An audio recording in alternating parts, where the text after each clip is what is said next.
Hey everybody, Marcos Villegas here, being joined with Bob Arum. This Saturday, both of his fighters, Terence Crawford and Viktor Postol, will be fighting to unify the 140-pound titles.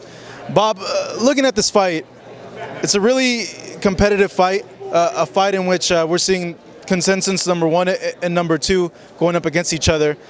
For you, what made you feel that it was the right time to put someone like Terence and someone like Viktor in a pay-per-view type matchup? Well, people want to see the best fights possible with the best fighting the best. And sometimes it's impossible to match it.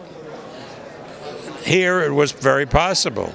I promote both of these guys, and even though I didn't have the support of one of the networks, we decided to do it ourselves on pay-per-view. And so I'm glad it's happening. It's a terrific fight. It has a chance to be fight of the year, and certainly maybe the most significant fight of the year. When I look at what's out there, I put it up against any fight that anybody's even talking about. And I think it's important for boxing to have a fight like this. And the thing I like about it most is it matches two competing styles. The Eastern European style of Viktor Postol against the African American style of Terence Crawford. And that's always, for me, as somebody who obviously is in boxing, follows boxing, something extraordinarily interesting when you see two different styles with each a disciple of a top-rated fighter clashing against each other. That's something special that's this fight has to offer. You're right on the point of we don't see usually number one and number two go against each other, but there's been people that saying like, hey, this could be a hard sell on pay-per-view. What do you say to them that are questioning the price point and overall the event?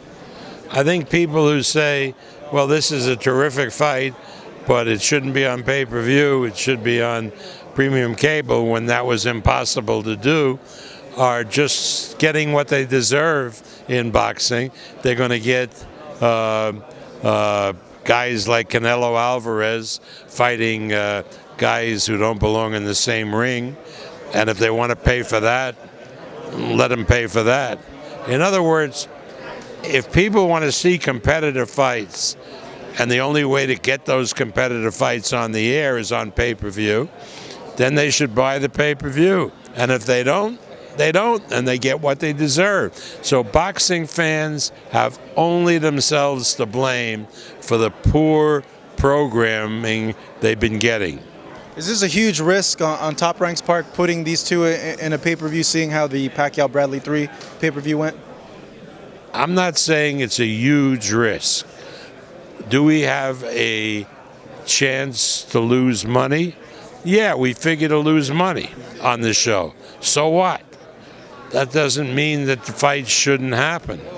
All I'm saying is that it is self-defeating for all of the commentators and the bloggers about boxing to kvetch about the fact that this fight's on pay-per-view when it was the only way we could do this fight.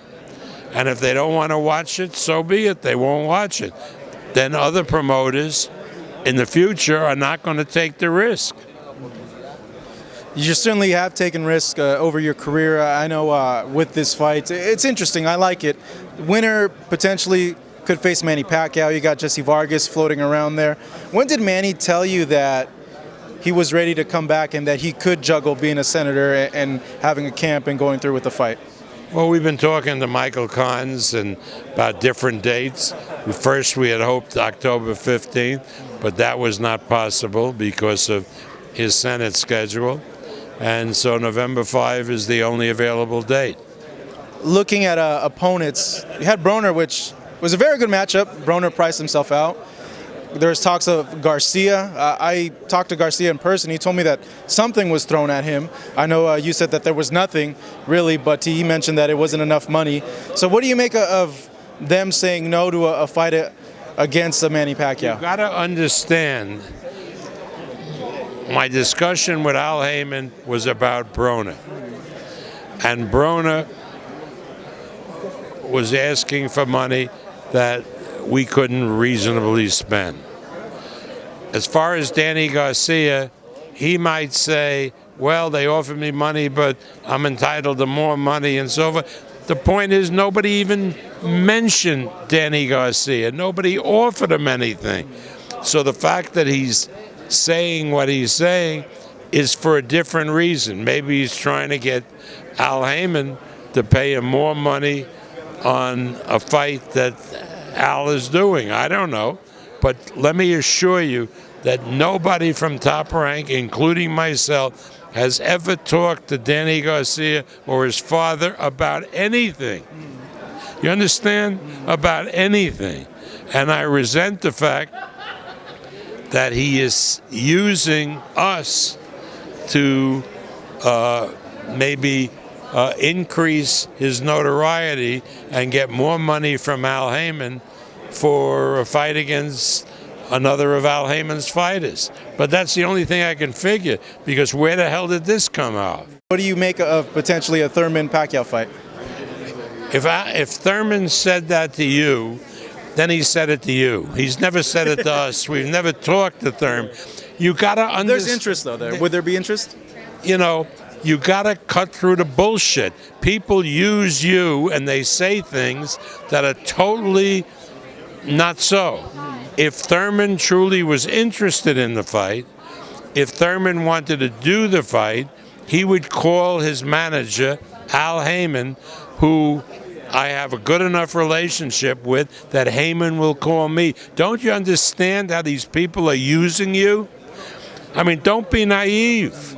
If Thurman wanted to do a fight with Pacquiao, he knows, call Al Heyman, who he must talk to a number of times a week, if not a month, and tell Al Heyman I want to do the fight, and Al would be on the phone and call me, right? So don't give me the bullshit. I'm just asking. I'm really sick and tired of you guys listening to bullshit from people, which is not so. Tell him, Thurman, if you want to fight Manny Pacquiao, tell that to your manager, Al Heyman, and have Al Heyman call Bob Arum. Easy, right?